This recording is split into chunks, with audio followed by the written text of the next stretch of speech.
somebody looked at the life of Heinrich Himmler and saw what a treacherous person he was.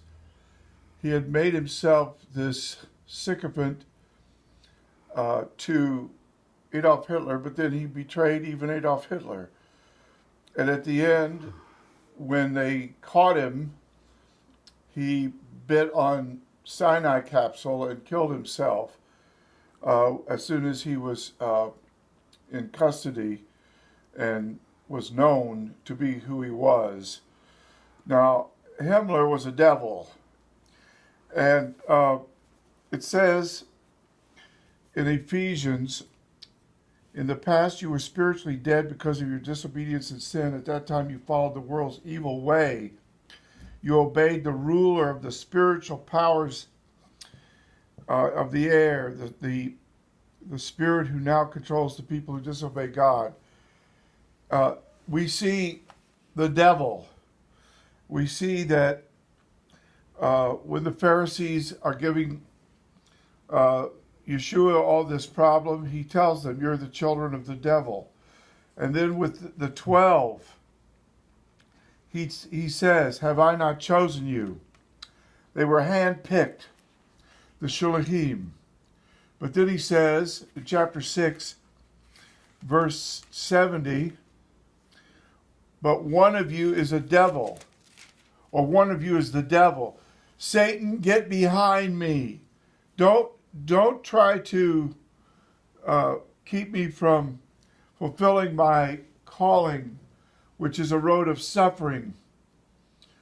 That's what he said to Kepha. But here, he's intimating that Yehuda, Judas Iscariot, is a devil.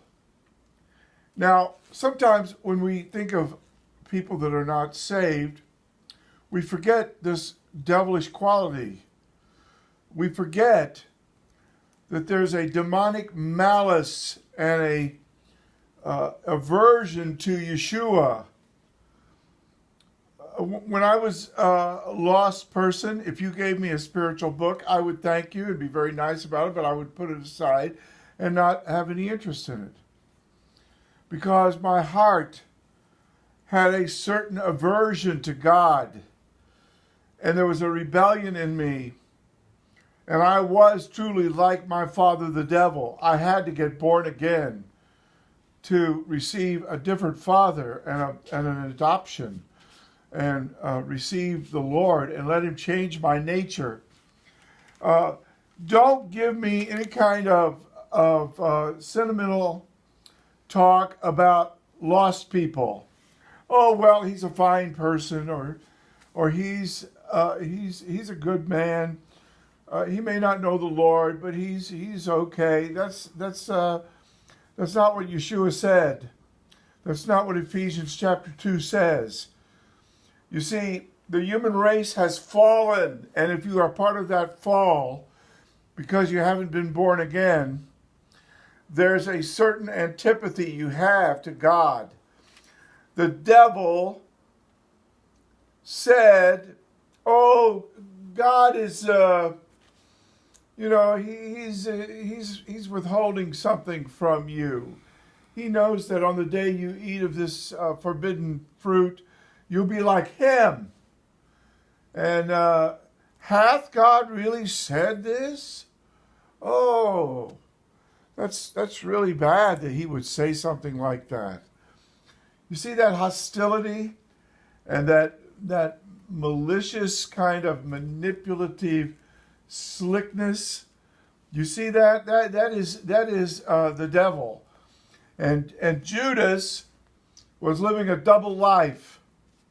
And he did not know the Lord. He did not have faith. He did not make the good confession on the mountain at Caesarea Philippi. You are the Zunfunderäuberster, the son